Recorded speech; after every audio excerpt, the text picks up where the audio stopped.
Bonjour à tous. Donc avant de commencer ce débrief, j'ai trois messages très importants à passer. Un premier message, c'est que sur la vidéo que j'ai fait par rapport à la liste de Deschamps pour la Coupe du Monde, nous venons d'avoir un nouveau forfait. C'est Preston Kimpembe qui sera forfait pour jouer la Coupe du Monde et c'est Axel Disasi, le monégasque, qui le remplace. Donc je l'ai rajouté sur la description de la vidéo. Pour que vous dans la vidéo, je dirais que Preston Kimpembe est là, mais je viens d'avoir l'information que Kimpembe ne sera pas là. Mais je l'ai mis sur la description de la vidéo où j'ai annoncé la liste de Deschamps que Preston Kimpembe est forfait. Deuxième message, j'envoie tout mon courage, tout mon rétablissement, tout ce qu'il faut à Amin Harit, qui s'est gravement blessé hier lors de la rencontre entre l'AS Monaco et l'Olympique de Marseille, qui pourrait s'être fait les ligaments croisés, voire plus, donc ça a l'air très grave, selon le kiné de l'Olympique de Marseille. À l'heure que je vous parle, je n'ai pas plus d'informations, il a passé un IRM hier, il a été directement à l'hôpital pendant la fin de la rencontre entre Monaco et Marseille, donc je lui envoie tout mon courage. On pense peut-être à une saison terminée pour lui, un mondial déjà très compromis, alors qu'il voulait la rejouer après avoir joué celle de 2018. Donc je suis très triste, très peiné comme l'équipe de l'OM a pu l'être hier soir. Le match a dû être arrêté pendant de longues minutes, le temps qu'Harit puisse se faire soigner, puisse sortir, le temps que l'OM se remette de ses esprits. Donc au bout d'une dizaine de minutes, le match a repris. L'OM a fini par cette fois-ci s'imposer 3-2. Mais en tout cas, j'envoie tout mon courage à l'équipe, déjà pour se remobiliser après cette blessure, et à Amin Harit, en espérant que sa blessure se soigne le plus vite possible, qu'il puisse bien se rétablir, et qu'on puisse le récupérer le plus vite possible. Et si malheureusement la saison est terminée pour lui, on essaiera de faire sans, mais je sais qu'il sera toujours derrière l'OM et qu'il nous poussera jusqu'au bout de la saison pour remplir nos objectifs.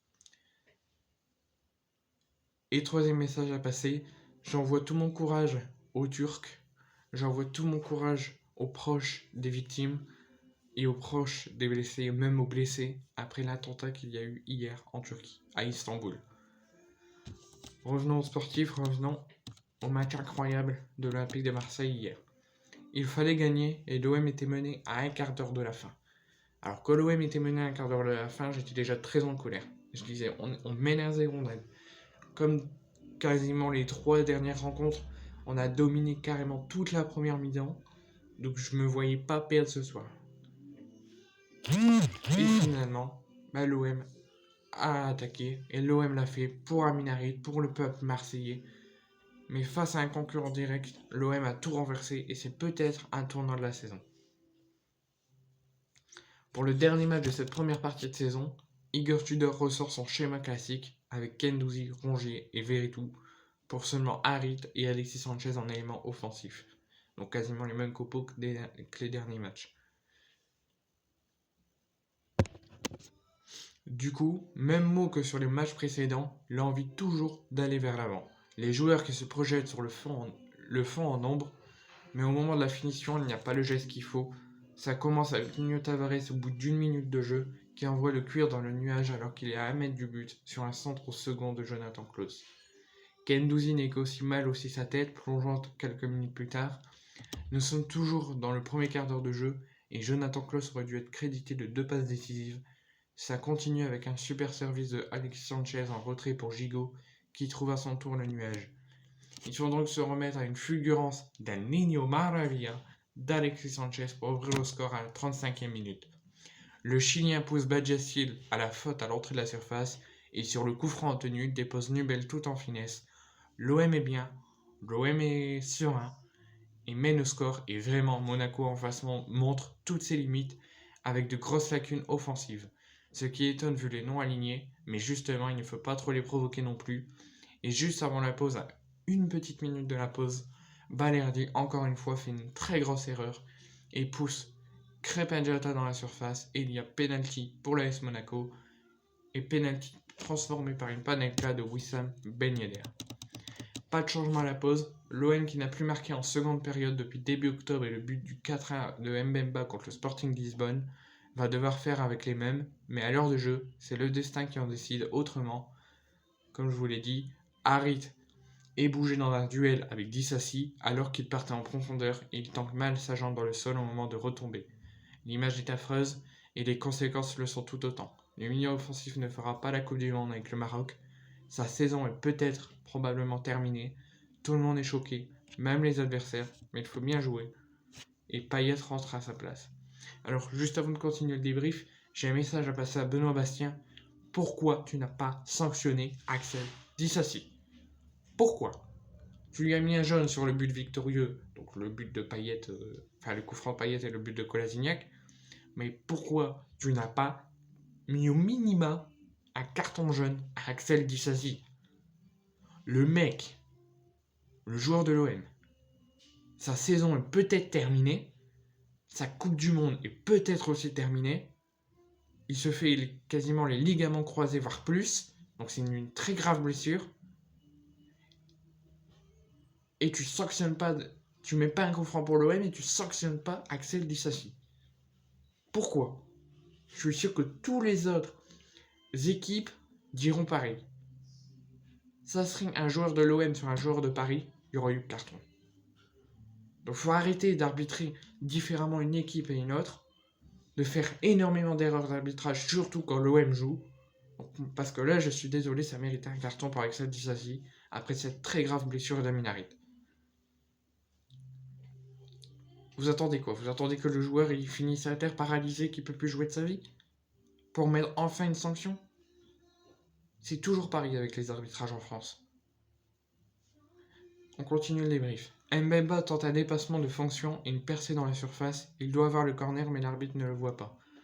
C'est cruel car Monaco repart plein axe. Rongier est très loin de son marquage et Volante peut être lancé dans la surface pour tromper Pau Lopez en force.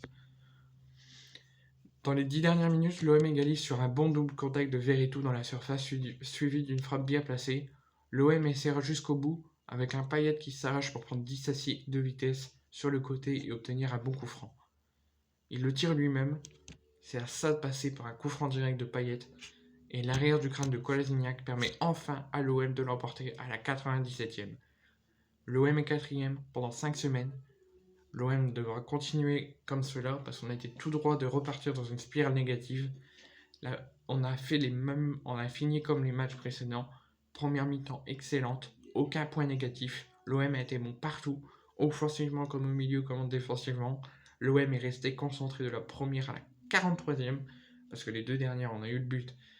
Et après c'était la mi-temps, donc l'OM n'était pas très bien concentré à ce moment-là, mais dans la grande globalité de la première mi-temps, l'OM était concentré, allait chercher la victoire.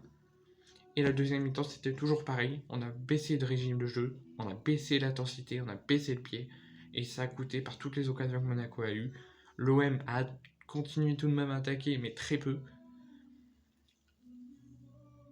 Et à la fin, dans les 15 dernières minutes, on va dire, l'OM s'est remis à jouer, remis à attaquer. Et ça a payé avec surtout l'entrée de Payet et l'entrée de Bamba Dieng qui a tout changé. Donc Igor Tudor, tu vois bien que depuis 2 matchs, Payet et Dieng rentrent. Ça va beaucoup plus vite, beaucoup plus d'intensité. Donc je ne vois pas pourquoi tu le mets pas titulaire. Donc composition composition de l'OM, Pau Lopez qui était excellent, encore une fois, comme depuis toujours. Mbemba qui a aucun point négatif, lui est resté concentré jusqu'à la fin. Gigot, j'ai trouvé assez bon en première mi-temps, un petit peu moins en deuxième. J'ai trouvé un petit peu moyen en deuxième. Balerdi, il était à 2 doigts de faire une première période excellente. La faute qu'il a fait a tout gâché, mais sinon dans la grande globalité, il a plutôt été bon. Donc la défense pour une fois a plutôt été bonne. Klaus, je l'ai trouvé meilleur que lors des derniers matchs. Je ne sais pas si c'est le fait qu'il n'a pas été sélectionné pour la Coupe du Monde, qu'il a remobilisé, qu'il a remis en pression, mais il a fait un meilleur match que les matchs précédents, notamment le match contre Lyon. Veretout, j'ai trouvé assez bon, première et deuxième mi-temps confondus, but exceptionnel. De même pour Rongier, pour Tavares, j'ai trouvé en nette amélioration, surtout Tavares. On est en train de, je pense, retrouver le Tavares du début de saison. Guendouzi, pareil, ça change pas, il est bon tout le temps. Là, il a encore été excellent. Amin Harit, malheureusement, blessure à la 62e. J'envoie encore tout mon courage à Amin Harit.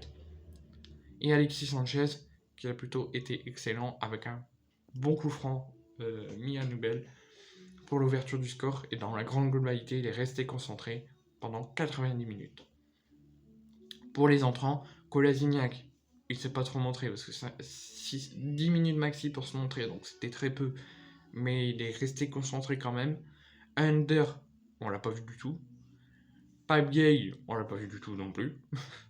En même temps, à l'allure qu'ils sont rentrés et à l'heure qu'ils sont rentrés, c'est normal qu'ils se montrent pas trop. Bamba Dieng et Payet, je les ai trouvés très bons. C'est pour ça que je demande à qu'ils soient titulaires, notamment contre Toulouse après la Coupe du Monde. Bamba Dieng va jouer la Coupe du Monde, donc je ne sais pas comment il sera, s'il sera blessé, pas blessé, physiquement, comment il sera physiquement. Mais Payet, j'espère qu'il sera titulaire contre Toulouse. Et les non-rentrés, donc pourquoi ne pas avoir fait rentrer Issa Kabore? Tu me diras, Issa Kabore, l'équipe a été plutôt bonne, donc je ne vois pas pourquoi il l'aurait fait rentrer. Luis Suarez, encore une fois, il n'a pas joué. Et Isaac Touré, pourquoi ne pas l'avoir fait rentrer pour quelques minutes de jeu à la place de Balerdi?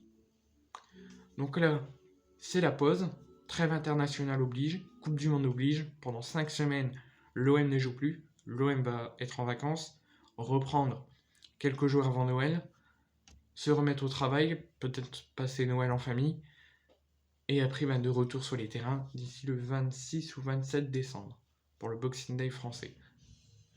Donc j'espère que l'OM va bien profiter de ses vacances pour se remettre en question, que Harit va vite se remobiliser et se soigner, et qu'on va repartir de très belle après la Coupe du Monde par une victoire au Vélodrome devant nos supporters contre le TFC de Philippe Montagnier. Donc je souhaite de bonnes vacances à tout le monde, de bonnes fêtes à tout le monde, de bonnes vacances aux joueurs. Remobilisez-vous, travaillez, et en espérant une bonne deuxième partie de saison. Pour ma part, les vidéos de l'OM, donc les débriefs, ça sera terminé jusqu'au retour de l'OM. Peut-être en amical, je ne sais pas si ça sera diffusé, que je pourrai les voir, comme ça je pourrai faire le débrief derrière. Donc on verra pour les matchs amicaux. Mais sinon, pour les matchs de l'équipe de France en Coupe du Monde, je ferai très probablement les débriefs. Pas encore sûr, mais je les ferai peut-être. Pour l'OM, pour les débriefs des matchs de championnat, ça reprendra dès que l'OM reprendra, je crois, quelques jours après Noël, au Vélodrome contre Toulouse. Bonne journée à tous et on se retrouve pour peut-être des vidéos d'infos sur l'OM s'il y a des infos importantes que je pourrais vous dire. Sinon, ça sera sur mon compte TikTok, peut-être. Et pour l'équipe de France, je ferai peut-être et très probablement des débriefs d'après-match. Et s'il y a des nouveaux forfaits, je rajouterai sur la description de la vidéo où j'ai fait la liste de Didier Deschamps l'autre fois.